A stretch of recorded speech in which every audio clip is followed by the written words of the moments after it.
Bismillahirrahmanirrahim. Assalamualaikum warahmatullahi wabarakatuh. Alhamdulillah, syukurillah, wala hawla wala quwwata illa billah. Summa alhamdulillah ala kulli ni'matillah.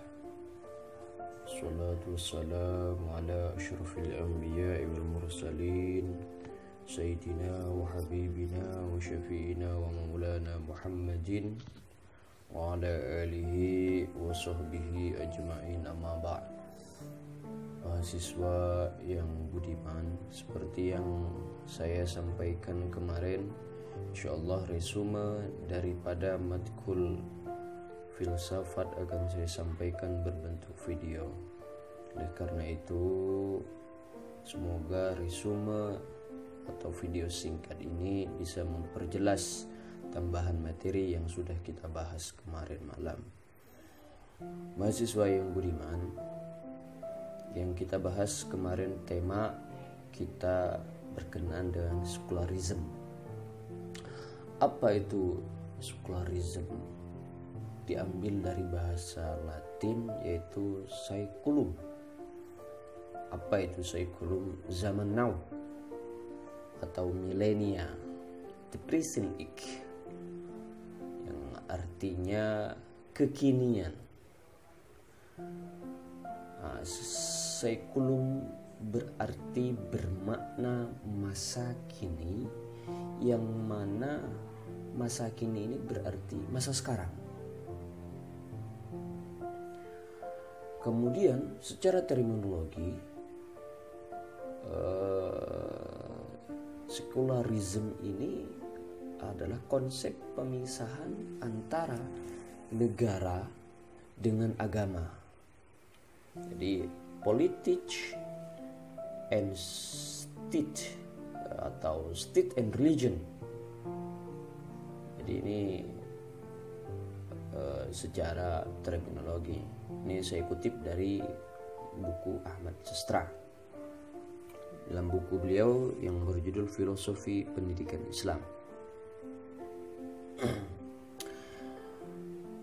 Itu yang pertama kita akan bahas. Kemudian kita perlu pahami lagi bagaimana konsep berdirinya sekularisme ini.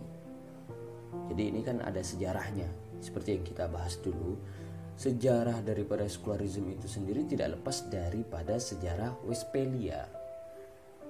Westphalia yang terjadi pada tahun 1648, di mana pada saat itu ada perjanjian damai yang mengakhiri perang antara Katolik dan Protestan di Eropa.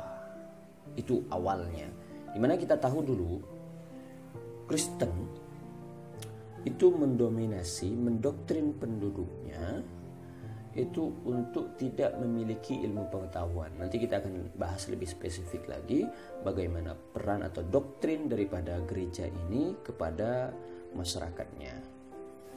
Perjanjian yang menetapkan sistem negara merdeka yang didasarkan pada konsep kedaulatan dan menolak tunduk terhadap otoritas politik Paulus dan gereja Katolik Roma. Itu peristiwa Westphalia. Sehingga negara dengan agama yang pada saat itu diwakili oleh konsep daripada gereja itu kan ya. Nah ini oleh kaum cendekiawan sudah mulai bisa dipisah. Ini asal muasal bagaimana Eropa menemukan era Renaissance. Jadi dimulai pada saat itu di tahun 1648. Nah, doktrin irasional gereja tidak sejalan dengan ilmu pengetahuan. Banyak ahli sains, Kopernikus itu contohnya, Giordano, kemudian Galileo mendapat hukuman sadis dan tidak manusiawi, bahkan hukuman mati. Karena memang secara logika sains dengan agama banyak sekali berbenturan. Itu tidak perlu saya ceritakan karena kita sudah bahas ya sebenarnya itu. Nah, kemudian dalam konteks sejarah gereja, sekularisme adalah bentuk perlawanan cendekiawan terhadap hukum gereja yang semena-mena. Sekularisme juga berupaya memisahkan antara gereja dengan ilmu pengetahuan. Nah, karena doktrin yang tadi, doktrin bahwa masyarakat tidak diperbolehkan untuk memiliki ilmu pengetahuan, sehingga sekularisme ini bisa dibilang adalah wakil ya, atau pahlawan bagaimana bangkitnya Eropa pada saat itu melawan kegelapan, Dark Age, sehingga pada saat itu para cendekiawan ini dianggap pahlawan yang telah membebaskan dari cengkraman gereja yang mendoktrin masyarakatnya untuk tidak memiliki ilmu pengetahuan. Bahkan dalam sebuah kajian ada sebuah konteks bahasa yang mengatakan bahwa masyarakat yang paling alim itu adalah yang paling bodoh. Itu dalam konteks sejarahnya, itu kan ya. Semua hal yang berasal dari luar kitab suci Injil dianggap salah. Ruang lingkup ilmu pengetahuan yang luas dipersempit dan dikungkung hanya untuk menguatkan keyakinan mereka tentang ketuhanan yang trinitas. Nah, itu sungguh banyak sekali sebenarnya memang nalar logika ini yang tidak bisa disentuh oleh gereja pada saat itu. Tapi kalau disentuh pakai kekuasaan, karena memang pada saat itu kan gereja memiliki kekuasaan, sehingga ya, apapun yang tidak bisa disentuh menurut logika bisa disentuh oleh kekuasaan. Sains yang sesungguhnya sebagai penopang kemajuan suatu peradaban menjadi musuh utama bagi gereja. Nah, kalau sains itu sendiri dianggap sebagai musuh, bagaimana suatu negara akan maju, mengalami kemajuan? Tapi emang itulah yang dikehendaki oleh gereja pada saat itu, Tuhan. Sehingga mereka itu kan bebas untuk berkuasa, memberikan fatwa terhadap negara, sehingga kalau sudah negara berfatwa, secara otomatis rakyat atau masyarakat akan mengikuti bagaimana irama fatwa daripada negara tersebut. Karena kalau sudah negara berfatwa akan menjadi undang-undang. Nah, oleh karena itu kan ya, doktrin yang dipakai oleh gereja pada saat itu sangat luar biasa sekali, itu kan ya. Nah, ini salah satu contohnya seperti Kopernikus menyatakan teori heliosentris. Ini bertentangan dengan gereja yang teorinya geosentris. Ya. Nah, ini kalau teori heliosentris ini kan planet-planet ini mengelilingi matahari. Ya, seperti planet bumi, Merkurius, Saturnus, Jupiter, itu semuanya mengelilingi matahari. Itu menurut teori heliosentris. Nah, ini dikemukakan oleh Kopernikus, itu kan ya. Tapi itu sangat bertentangan dengan teorinya gereja yang mengatakan teori geosentris, di mana matahari itu mengelilingi atau mengitari bumi. Nah, ini tidak sejalan dengan peran ideologi sains. Nah, itu. Nah, cuman lagi-lagi saya katakan tadi gitu kan ya. Gereja ini punya peran kekuasaan melewati negara. Negara ini akan bergerak kalau mendapatkan restu daripada gereja. Nah, itu. Eropa baru mengalami masa Renaissance atau kebangkitan, atau anggaplah terang benderang ya, itu pada abad 15 dan pada abad 18 itu sudah mengalami masa Enlightenment atau cahaya yang luar biasa sekali itu, karena peradabannya sudah mencapai peradaban yang sangat memuncak. Bahkan Eropa itu bisa dikatakan sekarang menjadi dominasi di antara negara-negara yang lain yang mengalami kemajuan yang pesat. Itu karena doktrin gereja berhasil dikalahkan oleh scientific. Itu.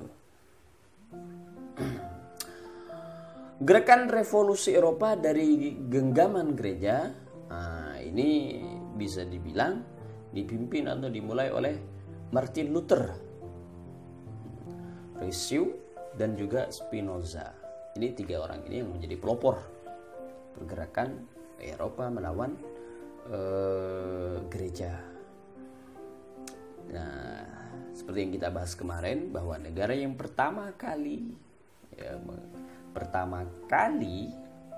membangun politik tanpa ada intervensi daripada agama itu adalah Prancis, yaitu pada tahun sekitar 1789 atau 1789. Itu Prancis yang pertama kali. Nah, makanya itu di Prancis itu luar biasa sekali itu kan ya, setelah mengalami perubahan seperti itu, Prancis itu negaranya menjadi sangat maju sekali. Nah, cuman di sana itu menjadi negara yang bebas, ya, tanpa ada ikatan atau campur tangan daripada agama. Itu kemudian akibat gerakan revolusi Eropa ini menyebabkan lahir teori paham Darwinisme, Freudisme, eksistensialisme, ateis, sehingga kemajuan sains dan teknologi tidak dapat dibendung. Itu awalnya dari sekularisme, ya, dari sekularisme tadi itu kan ya.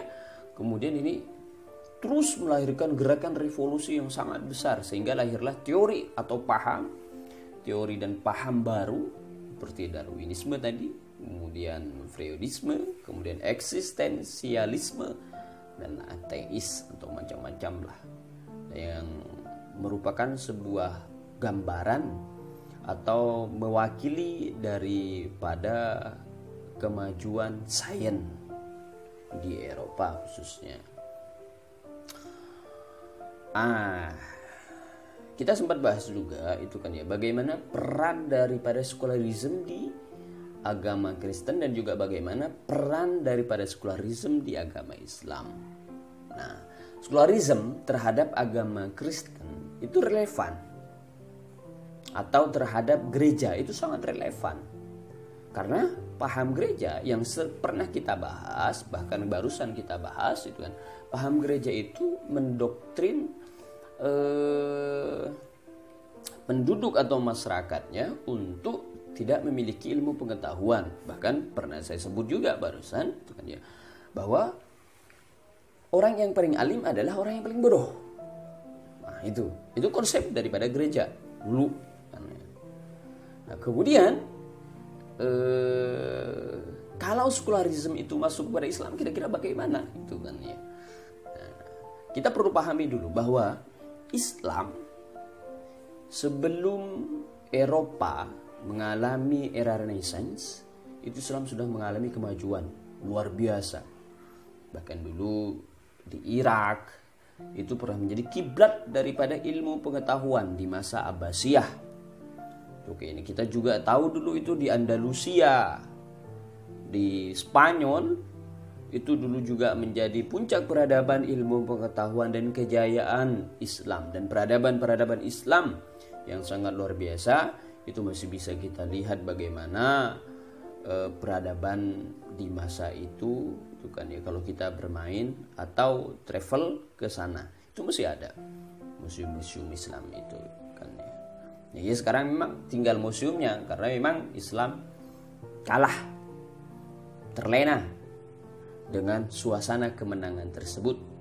Sehingga kalau boleh saya kutip apa yang disampaikan oleh almarhum Kiai Zainuddin MZ, kalau Islam diamanahi kejayaan, maka jaga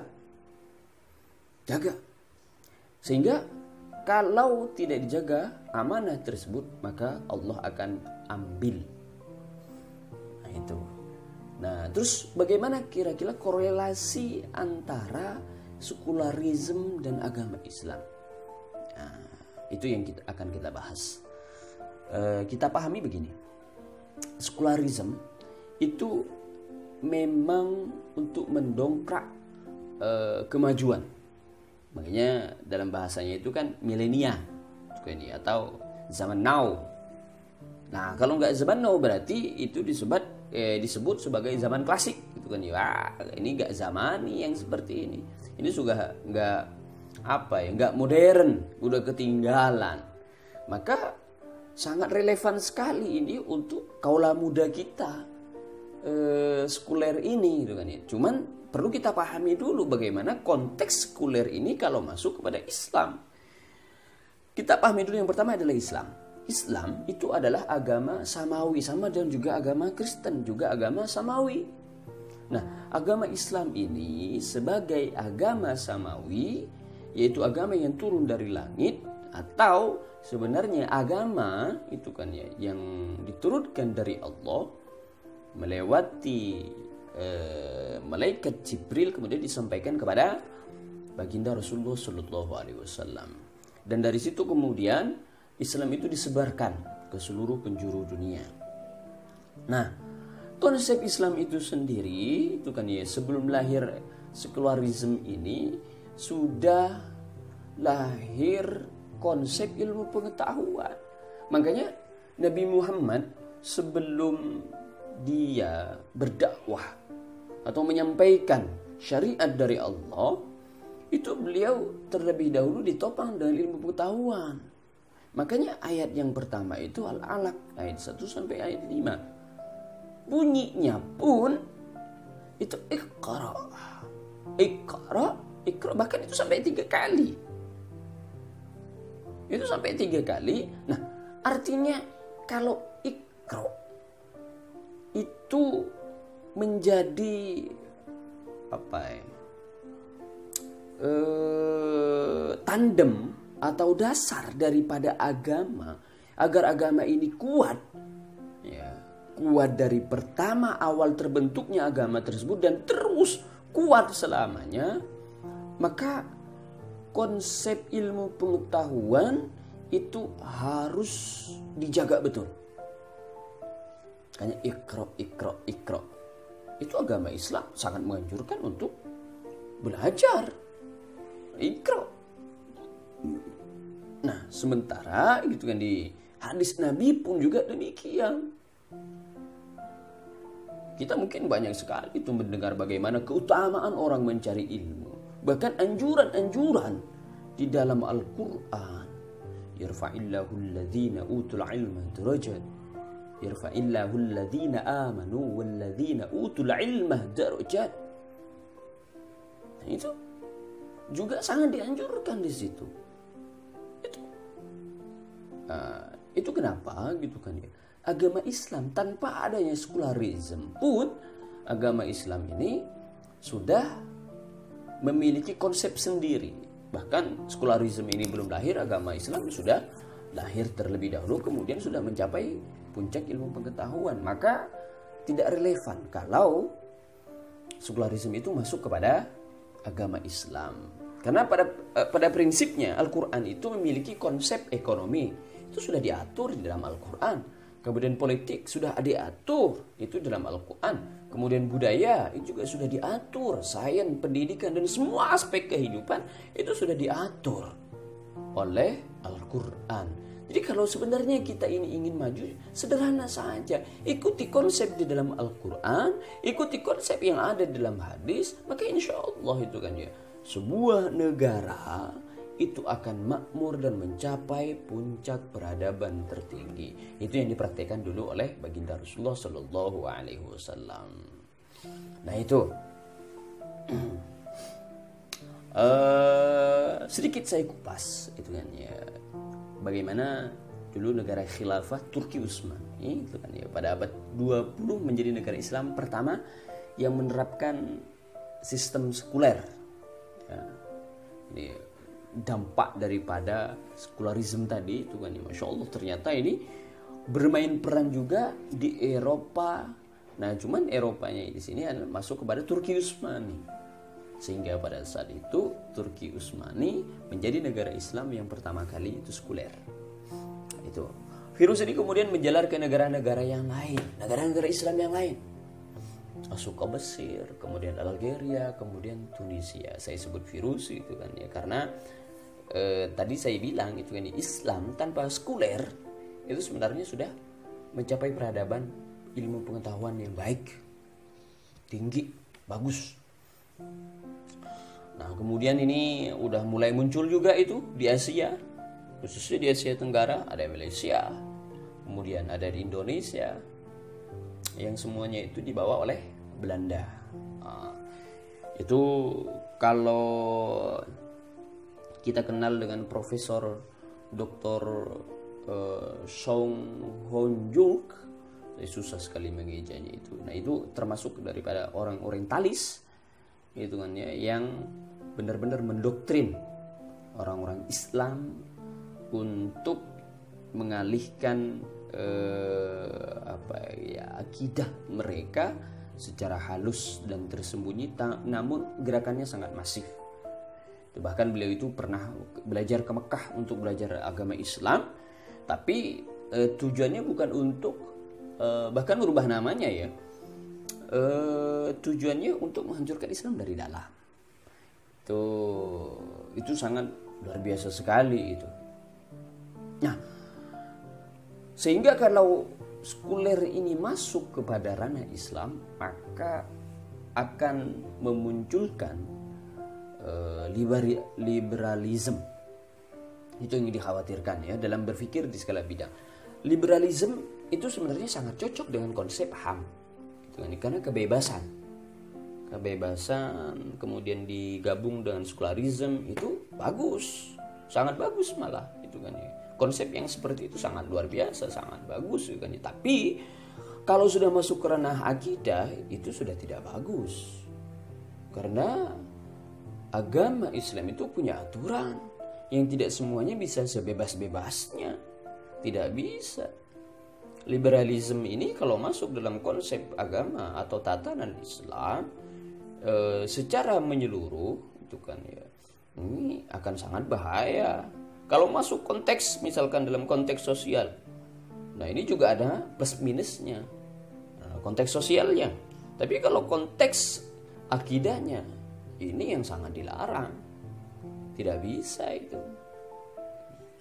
Kemudian juga mendorong dan mengingkari ada atau tidaknya sang pencipta, sekaligus mengingkari misi utama pencipta menciptakan manusia. Sehingga kan begini, kalau kita sudah terdoktrin dengan konsep liberalisme, maka doktrin tersebut secara tidak langsung akan mengatakan kepada kita, kitalah yang menentukan nasib kita, atau kita sendiri yang menjadi Tuhannya kepada kita. Nah itu bahayanya kalau kita terlalu mengikuti arus liberalisme atau liberalisme itu kan ya. Sehingga tidak bisa, manusia ini tidak bisa lari dari doktrin ada campur tangan Tuhan di dalam aturan manusia itu sendiri. Semuanya mulai dari sebelum diciptakan menjadi bashar, manusia, ruh manusia itu sendiri sudah terikat dengan aturan Tuhan.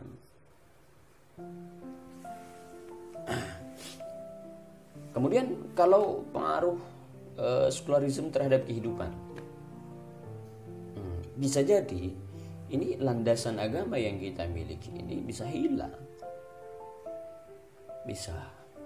Karena apa?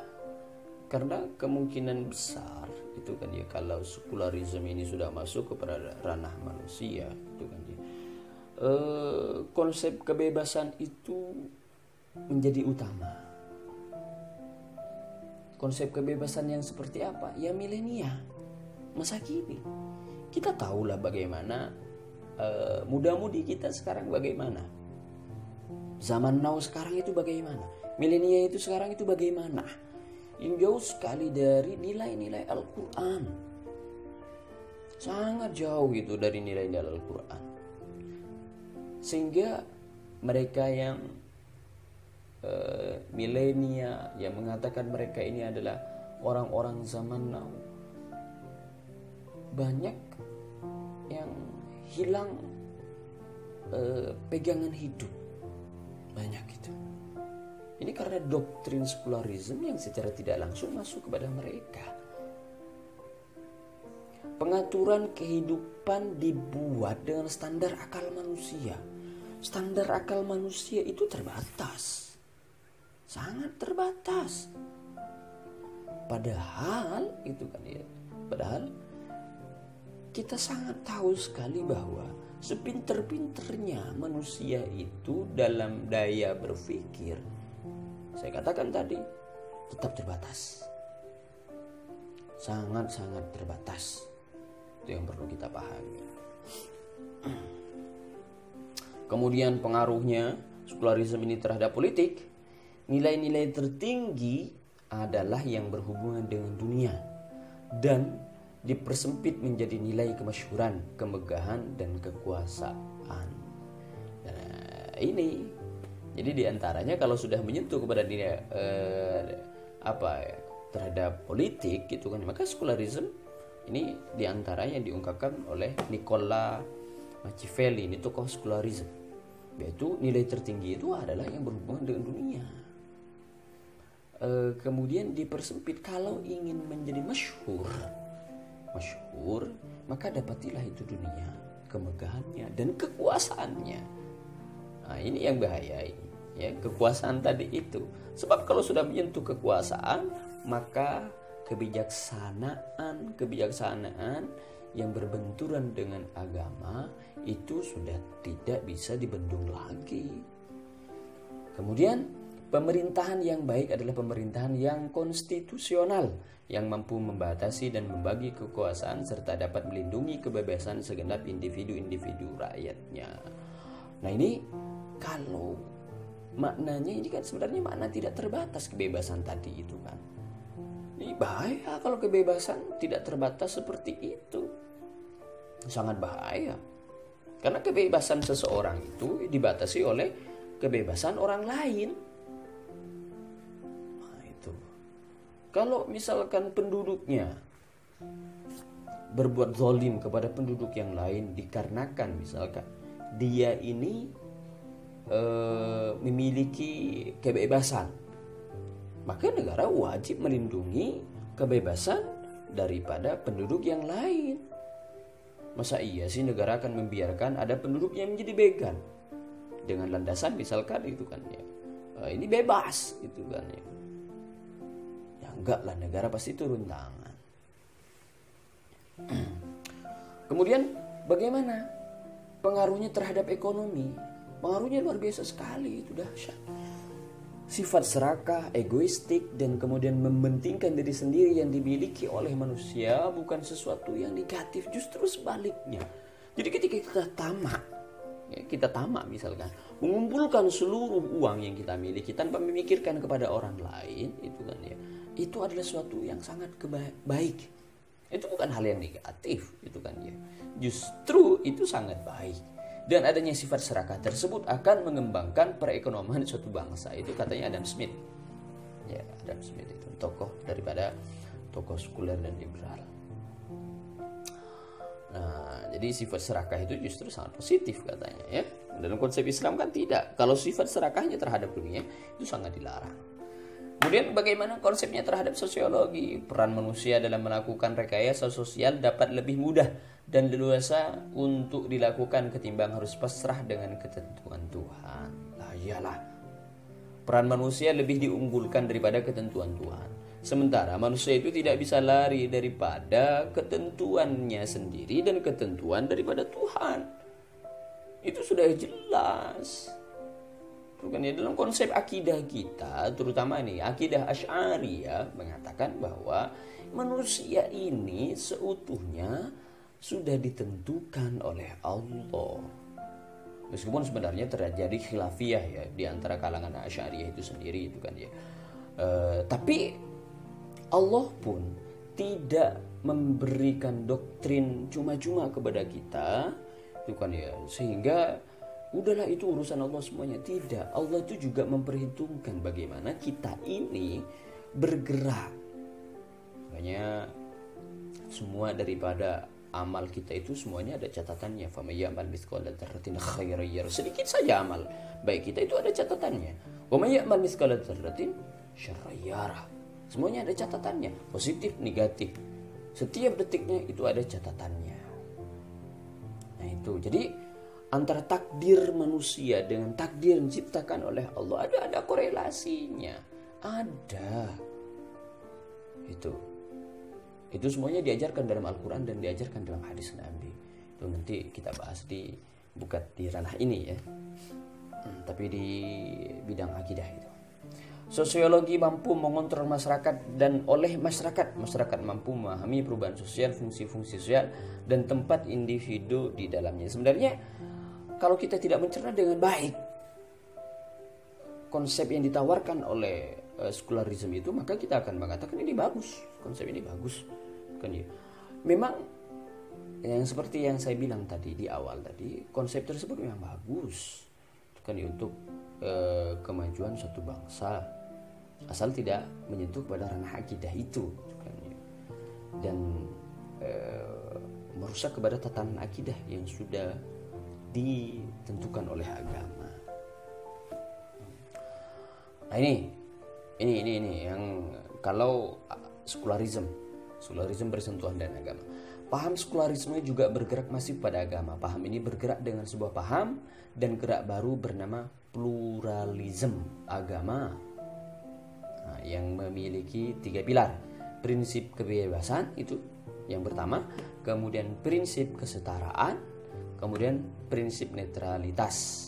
Prinsip kebebasan, negara tidak membatasi pengamalan agama apapun. Bagus.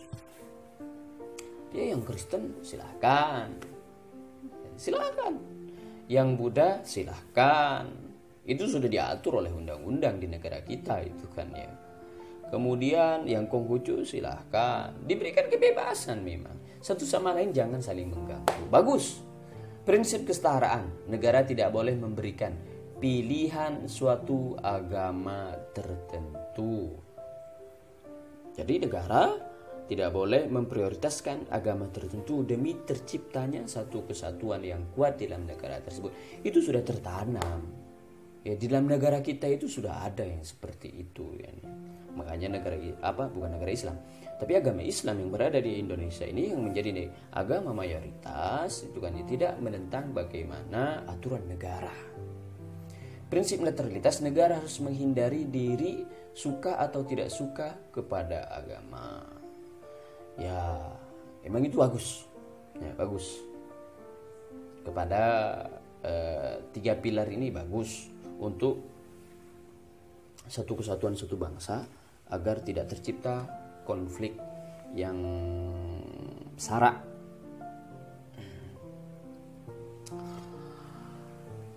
Teman-teman yang dimuliakan oleh Allah, ini sebelum saya akhiri, kita perlu tahu begini, bahwa doktrin agama Islam mengatakan itu kan ya, agama di sisi Allah, ya, agama di sisi Allah itu yang diterima hanya agama Islam. Itu doktrin di dalam agama Islam loh, ya, di dalam agama Islam. Sehingga gitu kan ya, tidak ada konsep di dalam agama Islam yang mengatakan bahwa semua agama itu sama. Tidak. Nah, bahkan menurut doktrin agama-agama lain pun juga demikian. Pasti mereka membenarkan agama mereka sendiri. Itu kan ya. Tapi dalam konsep toleransi itu kan ya, 3 pilar tadi sudah cukup kita pegang sebagai acuan keberagaman yang kita miliki di bumi Nusantara ini. Nah, kira-kira seperti itu teman-teman, sedikit penjelasan daripada pembahasan kita di minggu lalu. Mudah-mudahan bermanfaat dan mudah-mudahan teman-teman semakin bisa mencerna dengan baik apa yang saya jelaskan. Ihdinas siratal mustaqim, hadanallahu wa iyyakum ajmain. Wassalamualaikum warahmatullahi wabarakatuh.